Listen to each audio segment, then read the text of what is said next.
So the very first topic is structure of atom.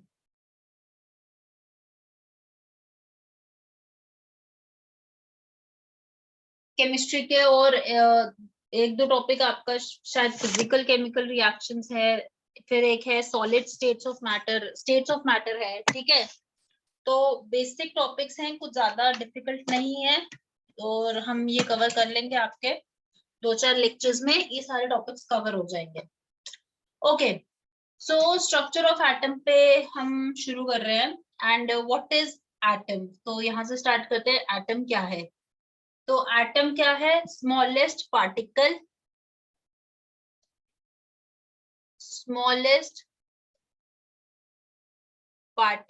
Of a matter, इसको हम बोलते हैं एटम। सो atom क्या है? स्मॉलेस्ट पार्टिकल है मैटर का, जिसको हम एटम बोलते हैं। मतलब आप समझ लो कि यहाँ पर आपको जितनी भी चीजें आपके आसपास दिख रही हैं, वो एक छोटे पार्टिकल से बनी है, that is known as atom. ठीक है, अब देखो एटम की और बात करें, इसके स्ट्रक्चर की बात करें, तो जब एटम आया था, तब ये जब डिस्कवर हुआ था, तब काफी साइंटिस्ट ने काफी अपनी थियोरीज दी थी, ठीक है। सो पहले कुछ साइंटिस्ट ने बोला था कि एटम जो है इसको डिवाइड नहीं कर सकते, कुछ ने बोला ये डिविजिबल है। तो काफी ज्यादा लोग आए जिन्होंने काफी ज्यादा थियोरीज दी। हम वो थियोरीज पढ़ेंगे, क्या थियोरीज थी एटम के ऊपर, उसके स्ट्रक्चर के ऊपर। बट उससे पहले थोड़ा बैकग्राउंड देख लेते हैं। सो बैकग्राउंड क्या है? देखो, सबसे पहला जो एटम के बारे में जिसने बात करी थी, तो वो थे हमारे Indian scientist. It was Maharshi cornered. ये हमारे इंडियन साइंटिस्ट थे, इन्होंने एटम के बारे में बात करी। और इन्होंने क्या कहा? इन्होंने कहा कि इस एक मैटर को जब तुम डिवाइड करो सॉरी, एक मैटर को जब आप लोग डिवाइड कर रहे हो, तो वो छोटे से छोटा पार्टिकल, उसको डिवाइड कर रहे हो तुम, तो वो छोटे से छोटा पार्टिकल जो बचता है, लास्ट में जो सबसे छोटा पार्टिकल बचेगा, हम उसको बोलते हैं परमाणु। तो इन्होंने नाम दिया उसका परमाणु,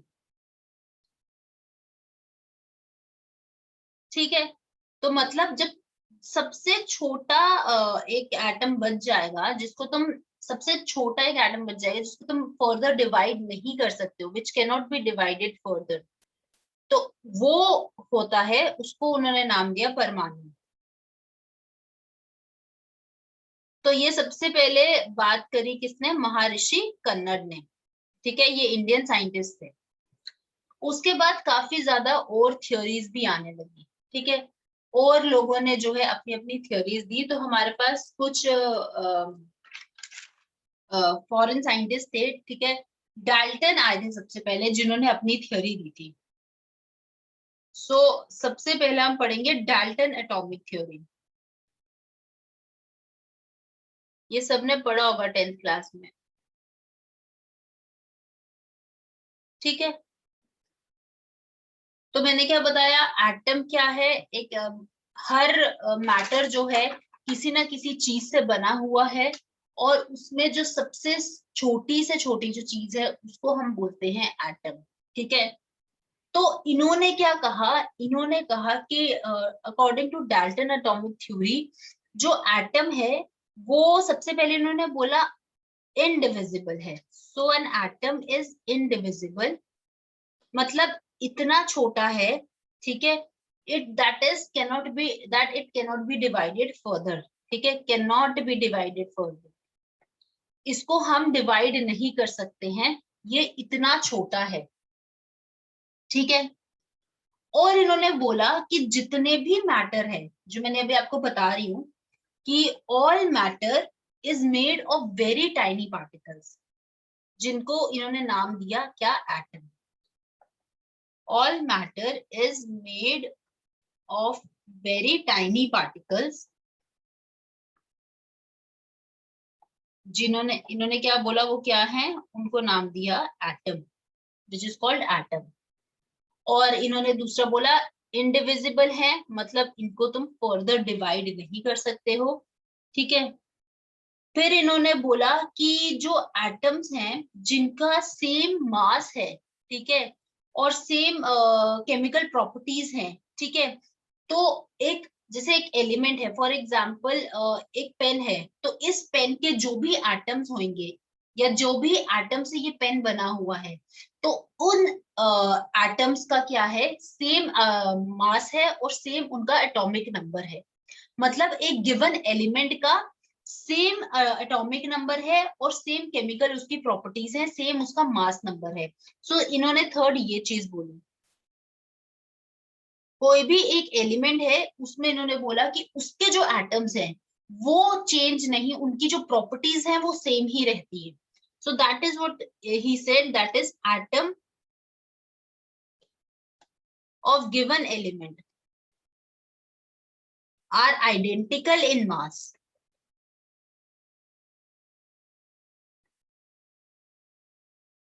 and chemical properties। ठीक है, तो ये चीज इन्होंने बोली। फिर इन्होंने बोला कि एटम ऑफ डिफरेंट एलिमेंट्स, जैसे कि एक पेन है और एक तुम कॉपी ले लो, तो इनके जो एटम्स होंगे इनके अलग अलग मासेस होंगे, of different elements have different masses and chemical properties. मतलब सेम एलिमेंट है तो उसका सेम मास होगा और सेम उसकी केमिकल प्रॉपर्टीज होंगी। अगर डिफरेंट एलिमेंट है तो उनकी डिफरेंट मास होगी और डिफरेंट केमिकल प्रॉपर्टीज होंगी। तो ये बोला डाल्टन ने, ठीक है। उसके बाद डाल्टन ने यही चीजें जो है एक पूरा इन्होंने कंक्लूजन पर आए, और वो क्या था, उन्होंने सिर्फ इतनी बातें बोली थी कि जो एटम है वो स्मॉलेस्ट पार्टिकल है, ठीक है। सबसे छोटा पार्टिकल अगर किसी मैटर में होगा वो क्या है, वो एटम है, ठीक है। इतना छोटा है कि तुम उसको डिवाइड नहीं कर सकते, ठीक है। उसके जो एलिमेंट्स हैं वो क्या है, इनडिविजिबल हैं, ठीक है। थर्ड इन्होंने बोला अगर जो सेम एलिमेंट है उसके सेम केमिकल और मास है, ठीक है, उसकी प्रॉपर्टीज सेम है, केमिकल प्रॉपर्टीज है, सेम मास है, आइडेंटिकल है। और अगर डिफरेंट एलिमेंट्स हैं उनकी डिफरेंट मास प्रॉपर्टीज भी उनकी डिफरेंट है, ठीक है। तो ये बोला डाल्टन ने। बेसिकली डाल्टन ने इन शॉर्ट में बात करूं तो डाल्टन ने explanation the, he gave explanation for law of conservation of mass and law of definite proportion।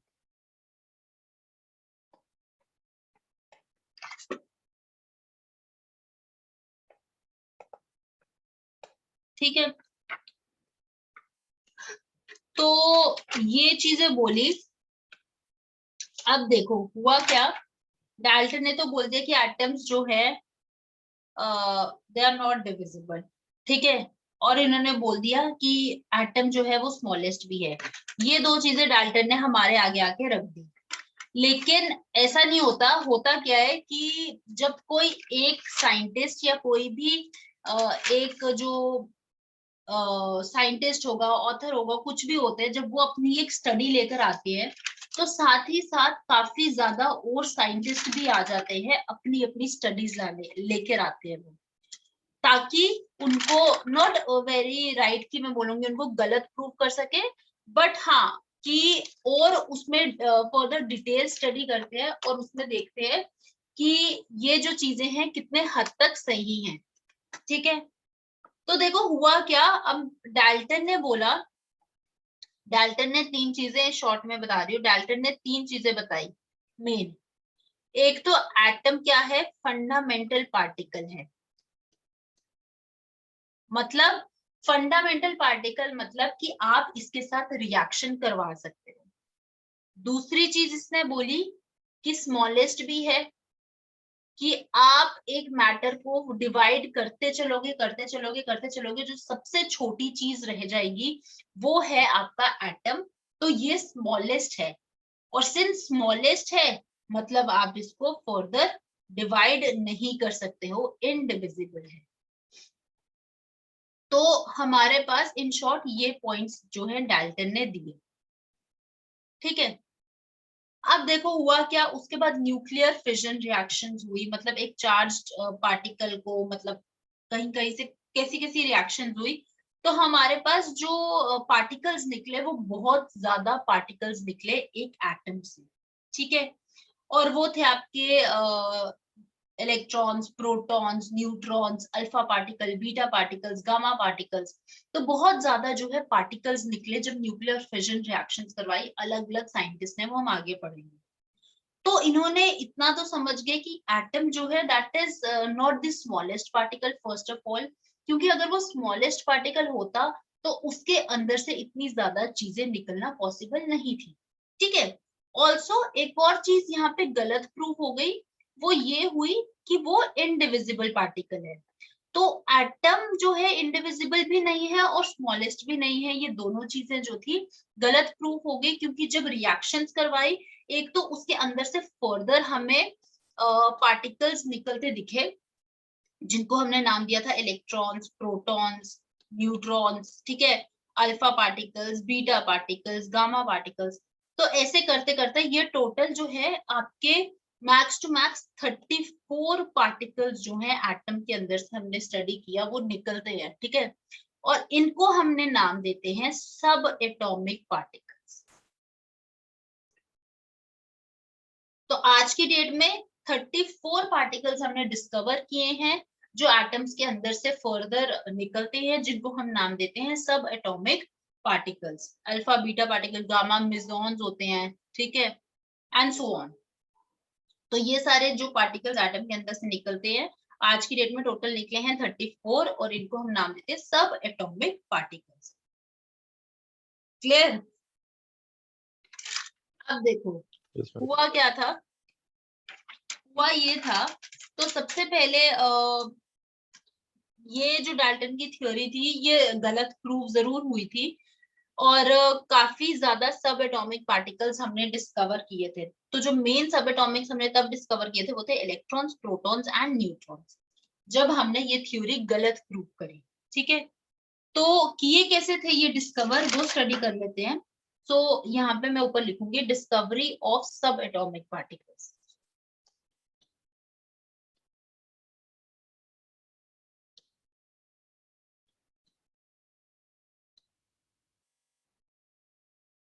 ठीक है, देखो इलेक्ट्रॉन जो है यहाँ पर मैं लिख रही हूँ।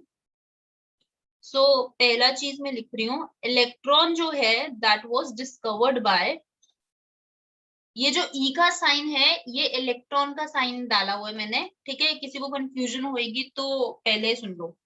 सो इलेक्ट्रॉन वाज डिस्कवर्ड बाय, किसने डिस्कवर किया था, बाय जे जे थॉमसन। ठीक है, इन 1897। सो 1897 में इलेक्ट्रॉन डिस्कवर किया था जे जे थॉमसन ने। ठीक है, अब इन्होंने क्या एक्सपेरिमेंट किया था वो स्टडी कर लेते हैं। सो इनका एक्सपेरिमेंट कुछ इस तरह से था।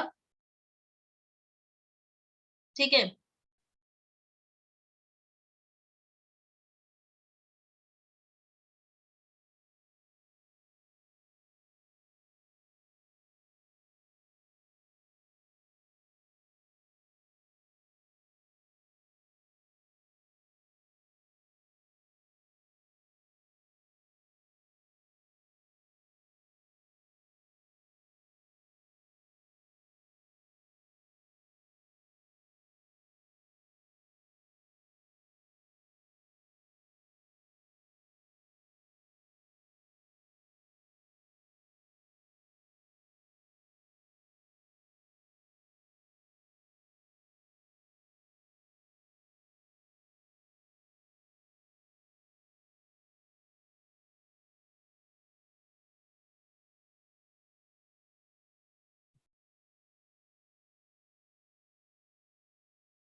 ओके।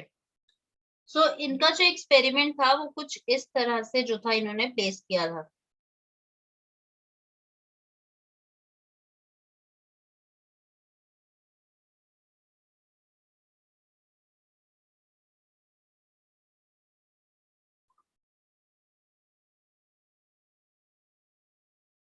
यहाँ पे प्लेस किया था कैथोड ट्यूब, यहाँ पे प्लेस किया था एनोड ट्यूब, ठीक है। This was negatively charge, this was positively charge, ये भी नेगेटिव और ये पॉजिटिव। ओके, सो इस तरह से जो था एक्सपेरिमेंट इट वाज डन। अब देखो हुआ क्या था, यहाँ पे बैटरी थी,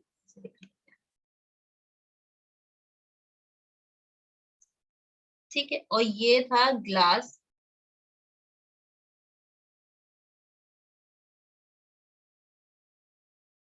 दैट्स इट। यहाँ पे थी गैस, ओके। सो इस तरह से कुछ सेटअप किया था इन्होंने अपने एक्सपेरिमेंट के लिए, किसने, जे थॉमसन ने, ठीक है। हुआ क्या था, ये एक्सपेरिमेंट इन्होंने सेटअप किया क्यों था, क्योंकि एक दिन क्या हुआ, ये देख रहे थे बाहर, इन्होंने देखा कि आज बहुत तेज जो है थंडरिंग हो रही थी, बहुत तेज थंडरिंग हो रही थी, बारिश गिर रही थी। और इन्होंने ये चीज सोची कि जिस तरह से थंडरिंग हो रही है, स्पार्क हो रही है, क्या ये चीज आसमान के बजाय क्या ये चीज धरती पर करना पॉसिबल है, ये थंडरिंग धरती पर हो सकती है? अगर हो सकती है तो उसके लिए क्या क्या चीजें चाहिए होंगी। सो फर्स्ट ऑफ ऑल इन्होंने सोचा कि ठीक है, अगर एटमॉस्फेयर की बात करें तो एक तो टेम्परेचर उस तरह से होना चाहिए, ठीक है। मोस्टली वहां पे वैक्यूम होता है, तो थोड़ा वैक्यूम भी चाहिए। और तीसरा इन्होंने सोचा, तो पूरी जो भी चीजें उनको लगी एटमॉस्फेयर में होती हैं जिसकी वजह से थंडरिंग हो रही है, तो इन्होंने ये सेटअप करना चाहा यहीं पर जमीन पर, और इन्होंने उसके लिए ये सेटअप बनाया। तो यहाँ पर भी एक वैक्यूम पंप रखा गया, ये वैक्यूम पंप है जो मैंने बनाया है, ठीक है, जिसकी वजह से ये जो ग्लास चेम्बर था, ये ग्लास चेम्बर में पूरा वैक्यूम था, ठीक है, पूरा का पूरा इन्होंने जो टेम्परेचर था सेम रखा as it is in atmosphere. और जितना इन्होंने टेम्परेचर रखा उस हिसाब से जो है इन्होंने बैटरी प्लेस करी, ठीक है, एक साइड कैथोड ट्यूब रखी, एक साइड एनोड ट्यूब रखी। और इन्होंने सॉरी, और इन्होंने क्या किया, 10,000 वोल्ट, बहुत ही हाई वोल्टेज पे जो है इन्होंने करंट इलेक्ट्रिसिटी पास करवाई।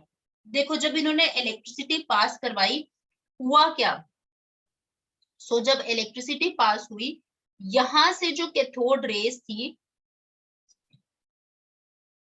ठीक है,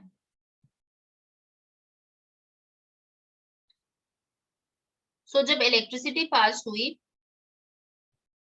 तो यहां से जो कैथोड रेस थी वो एनोड में जाके, एनोड ट्यूब में जाके जो है इन्होंने देखा कि जो रेज हैं they are moving towards anode, ठीक है, एक तो ये चीज देखी।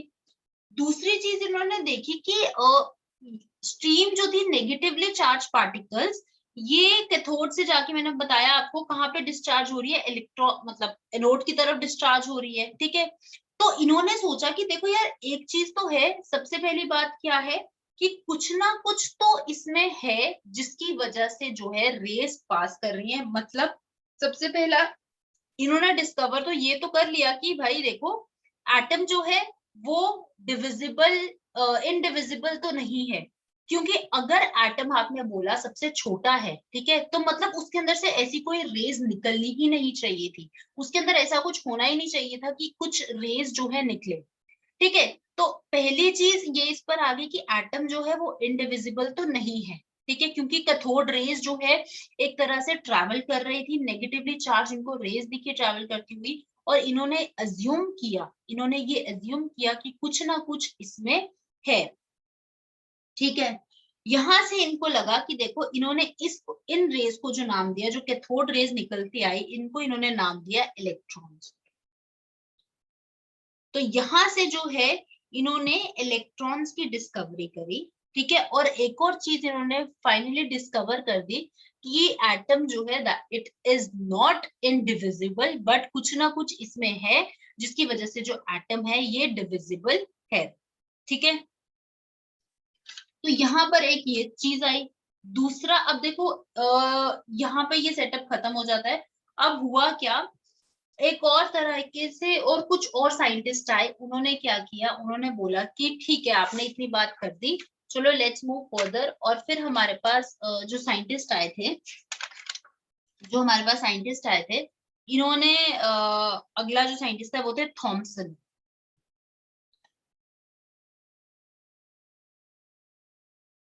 सो थॉमसन आए डाल्टन के बाद, और इन्होंने क्या किया, इन्होंने अपना मॉडल दिया एटम का। ठीक है, तो इन्होंने क्या कहा, इन्होंने कहा कि देखो एटम जो है कहीं ना कहीं ऐसा नहीं है कि आपने, ठीक है आप इतना बोल रहे हो कि एटम जो है इनडिविजिबल है, ठीक है, आपने ये भी बोल दिया कि एटम के अंदर जो है कोई चार्ज पार्टिकल है जिसको हमने इलेक्ट्रॉन का नाम दिया है, ठीक है, समझ आ गई सारी बात। लेकिन इन्होंने एक और चीज जो है डिस्कवर करी, और वो क्या थी, वो ये थी कि देखो इन्होंने जो ठीक है, इन्होंने जो एक्सपेरिमेंट किया वो कुछ इस तरह से किया। अब यहाँ पे सेम सेटअप इन्होंने लगाया,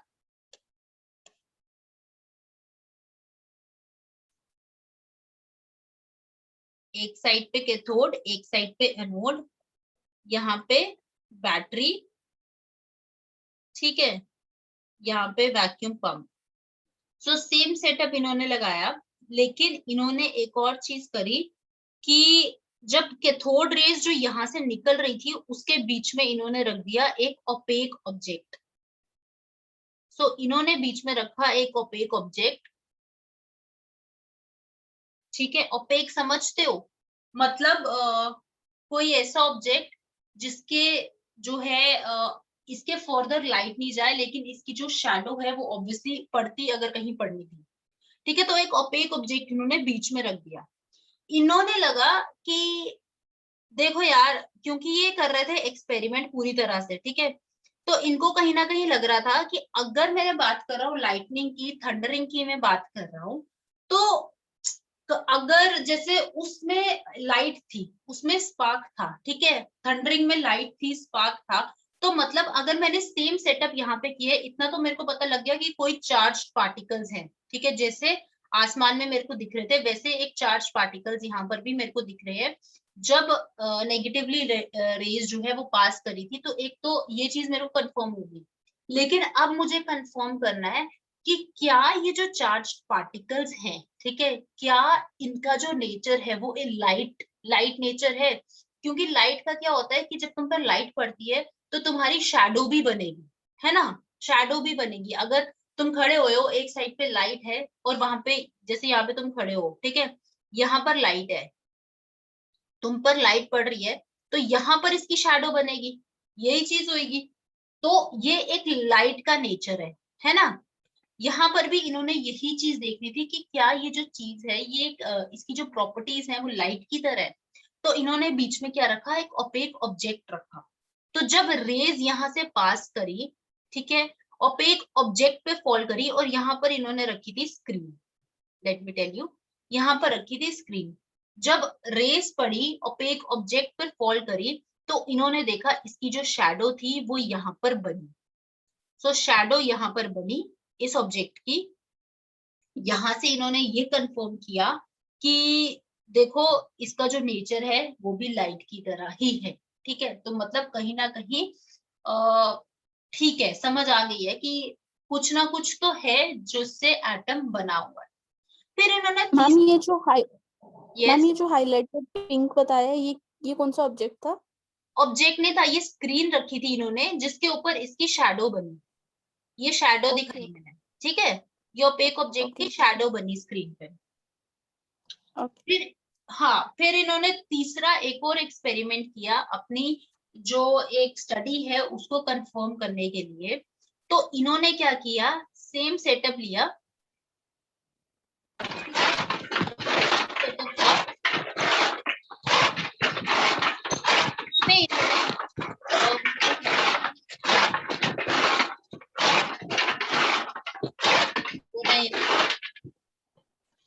ओके, तो बीच में इन्होंने क्या किया, एक परफोरेटेड ट्यूब रखी, परफोरेटेड ट्यूब समझ लो जिसके अंदर पोर्स होंगे। इस साइड कैथोड रेज थी, कैथोड ट्यूब थी, एक बीच में परफोरेटेड ट्यूब रखी, ठीक है, और दूसरी साइड पे एक स्क्रीन रखी है, ठीक है। ये जो स्क्रीन है, ये लेट मी टेल यू ये कौन सी स्क्रीन है, जिंक सल्फेट स्क्रीन। ये भी देख लो, ठीक है, जिंक सल्फेट स्क्रीन। तो अब इन्होंने क्या देखना था, इन्होंने देखना था कि अब जो रेज यहाँ से क्रॉस कर रही हैं, ठीक है, रेज जो यहाँ से क्रॉस कर रही हैं, वो जब परफोरेटेड पोर्स में से, जब पोर्स में से क्रॉस करेंगी, फर्दर पोर्स में से क्रॉस करेंगी और स्क्रीन पर पड़ेंगी, ठीक है, ये जो अनोड थी ना उसको परफोरेट किया था। तो let me tell you this, ठीक है। तो जहां पे जब परफोरेटेड अनोड रखा, वहां से जब स्क्रीन रेस क्रॉस करी और जिंक सल्फाइड पर पड़ी, तो यहाँ पर इन्होंने एक और चीज देखी कि ये जो जिंक सल्फाइड स्क्रीन थी आपकी, ये क्या की, ग्लो करी। ये चीज इन्होंने यहाँ पर नोटिस करी कि जब कैथोड रेज में से रेज पास करी, परफोरेटेड अनोड से निकली है, जहां पे अनोड में जहां पे पोर्स हैं, और जब वो रेज निकल के जिंक सल्फाइड स्क्रीन पर पड़ी, तो इसने क्या किया, फ्लोरोसेंस शो किया। मतलब इन्होंने पूरा का पूरा वो एक्सपेरिमेंट किया जो इन्होंने थंडरिंग में देखा था। इन्होंने यहाँ पर ये चीज देखनी थी कि क्या, अब देखो ये दो चीजें कंफर्म हो गई, एक तो ये कि चार्ज पार्टिकल्स तो है, ठीक है, दूसरा ये इसका जो नेचर है वो भी लाइट की तरह है, क्योंकि एक तरह से शैडो बनी, ठीक है, तो लाइट नेचर भी है इन रेस का। तीसरा भी इन्होंने ये देखना था कि क्या जिस तरह से आसमान में थंडरिंग हो रही है, स्पार्क हो रही है, क्या वो चीज यहाँ पे पॉसिबल है। तो इन्होंने उसके लिए एक जिंक सल्फाइड स्क्रीन रखी, और जब ये रेज यहाँ से पास करी परफोरेटेड अनोड से, परफोरेटेड अनोड मतलब जिसमें पोर्स हैं, ठीक है, इन रेज से पास करती है, तो एक तरह से जिंक सल्फाइड स्क्रीन जो है वो ग्लो करती है, ठीक है, जिंक सल्फाइड स्क्रीन एकदम से ग्लो करती है। तो यहाँ पर इन्होंने ये चीज भी कंफर्म कर ली कि ये जो रेज हैं, ठीक है, ये ग्लो भी करती हैं, तो एक तरह से इसमें शाइन है, ठीक है। तो यहाँ पर एक पूरा का पूरा जो इनका स्टडी थी वो कंप्लीट होगी, और इस स्टडी के हिसाब से, इस स्टडी के हिसाब से जो इन्होंने एक अपनी जो डिस्कवरी बताई, तो इन्होंने क्या बोला, इन्होंने कैथोड रेज की प्रॉपर्टीज बताई। इन्होंने कहा ये जो कैथोड रेज हैं, सबसे पहले तो दे travel in a straight line,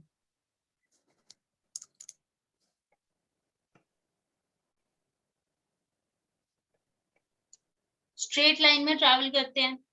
दूसरा इन्होंने बोला जो कैथोड रेज हैं ये कुछ मटेरियल पार्टिकल से बने हैं, मेड ऑफ मटेरियल पार्टिकल्स। अच्छा, ये चीज इन्होंने कैसे कंफर्म करी, सॉरी, ये चीज इन्होंने कैसे कंफर्म करी कि मटेरियल पार्टिकल से बने हैं, मतलब इसमें कुछ ना कुछ मटेरियल है जिसकी वजह से वो बने हैं। लाइट का तो इन्होंने देख लिया, लेकिन थंडरिंग में एक तरह की आवाज भी आती है, स्पार्क भी होती है। इस चीज को इन्होंने कैसे कंफर्म किया ये भी देख लो। तो यहाँ पर इन्होंने एक दिन परफोरेटेड नोड रखा, एक दिन ओपेक ऑब्जेक्ट रखा। अब एक दिन इन्होंने क्या किया, इन्होंने कहा कि देखो यार, अगर ये मटेरियल पार्टिकल से बने होंगे तो दैट मीन्स, आप एक एग्जाम्पल लेके देखो। अच्छा, फॉर एग्जाम्पल फैन होगा आपके घर में, है ना, जब तक एक फैन पर आप पत्थर नहीं मारोगे, ठीक है, unless and until it is switched on, but जब तक एक फैन पर आप पत्थर नहीं मारोगे तब तक वो फैन रोटेट नहीं करेगा, राइट, वो स्टिल रहेगा, स्टैंड स्टिल पे होगा। उसी तरह से यहाँ पर भी एक और चीज हुई, वो ये था, इन्होंने सेम सेटअप था, ठीक है, यहाँ पर कैथोड रेज, यहाँ पर एनोड रे, और बीच में इन्होंने एक व्हील रखा, ठीक है। इन्होंने कहा अगर ये कैथोड रेज में कोई ना कोई प्रॉपर्टी मटेरियल पार्टिकल से ये बने हैं, तो ये व्हील को रोटेट होना चाहिए, राइट। अगर ये मटेरियल पार्टिकल से बने, इसके अंदर कोई मटेरियल है, तो ये रोटेट होना चाहिए व्हील। और जैसे ही कैथोड रेज इनके इस व्हील के ऊपर पड़ती हैं, ये व्हील क्या होता है, रोटेट करता है। यहां से इन्होंने ये चीज कंफर्म करी कि they are made of material particles, क्योंकि कुछ ना कुछ उसमें मटेरियल है जिसकी वजह से वो रोटेट कर रहा है। ठीक है, और लास्ट चीज इन्होंने क्या कंक्लूड करी, so the last thing they concluded, the last thing they concluded is cathode rays carry negative charge। ठीक है, तो ये सारी चीजें जो थी इन्होंने कंक्लूड करी। अब इसके बाद आए रदर थॉमसन। ठीक है, थॉमसन मैंने आपको बताया, तो थॉमसन ने क्या बोला, इन्होंने सिर्फ और सिर्फ इलेक्ट्रॉन की डिस्कवरी करी है, सारी की सारी इलेक्ट्रॉन की डिस्कवरी करी है इन्होंने। थॉमसन ने अपना जो मॉडल दिया, जिसको हम बोलते हैं Thompson model of an atom, ये जो मॉडल इन्होंने दिया, ये दिया इन द ईयर 1903। ठीक है, अब जो थॉमसन थे, मैं आपको बता दूं, वो डाल्टन के क्या थे, स्टूडेंट थे। ठीक है, और इन्होंने एक डिस्कवरी और लेकर आए। वो डिस्कवरी क्या थी कि इन्होंने कहा कि देखो जो एटम है, जो एटम है उसका स्ट्रक्चर कुछ इस तरह से है। ठीक है, स्फेरिकल है, इन्होंने ये चीज बोली। और वो जो एटम है पूरा का पूरा जो है नेगेटिवली चार्ज्ड है, सॉरी पूरा का पूरा जो है पॉजिटिवली चार्ज्ड है। सो ये एटम ऐसे लिखते हैं, ये ग्रीन ग्रीन में डाल रही हूँ। ठीक है, ये जितना भी ग्रीन है ये सारा पॉजिटिवली चार्ज्ड है। सो ये एटम जो है पूरा का पूरा पॉजिटिवली चार्ज्ड है। ठीक है, और इन्होंने बोला कि इसके अंदर जो है इलेक्ट्रॉन्स एम्बेडेड हैं, मतलब इस तरह से।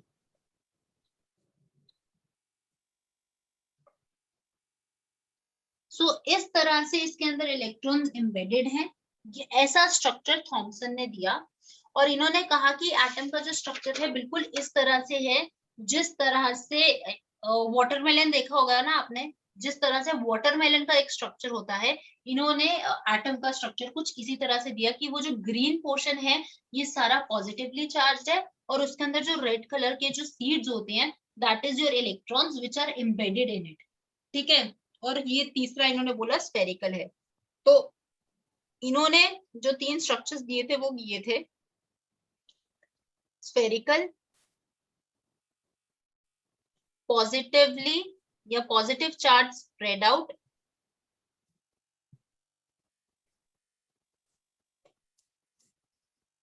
वो स्प्रेड है, और तीसरा इन्होंने दिया था इलेक्ट्रॉन्स जो हैं they are embedded throughout. तो ये स्ट्रक्चर इन्होंने इस तरह से कुछ दिया था। ठीक है,